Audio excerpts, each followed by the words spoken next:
शासकीय वसाहत नांदगावपेठमध्ये रविवारी सकाळी 9 वाजता एकाच समाजातील 2 गटात हाणामारी झाली। दगडफेक करून चाकू हल्ला करण्यात आला। यामध्ये 3 जण जखमी झाले आहेत। 2 कुटुंबात ही हाणामारी झाली। यामध्ये कुटुंबातील एक व्यक्ती जखमी झाला आहे, गंभीर जखमी झाला आहे। नांदगावपेठ पोलिसांसह दंगा नियंत्रण पथक घटनास्थळी दाखल झालं व पोलिसांनी परिस्थिती नियंत्रणात आणली।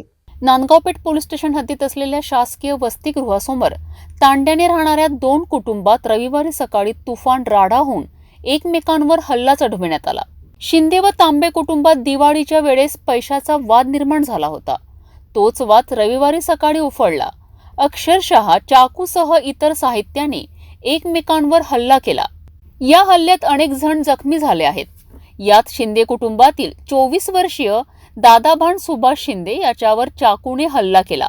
या हल्ल्यात दादाभान गंभीर जखमी झालाय, तर 50 वर्षीय रघुनाथ किशन शिंदे, 30 वर्षीय पंचफुला सुनील शिंदे जखमी झालेत, तर तांबे कुटुंबातील 40 वर्षीय गयाबाई धर्मा तांबे, 23 वर्षीय मंगेश धर्मा तांबे, 23 वर्षीय ईश्वर विश्वनाथ तांबे, 20 वर्षीय शालू रमेश तांबे, 23 वर्षीय किरण धर्मा तांबे असे अनेक जण जखमी झाले आहेत।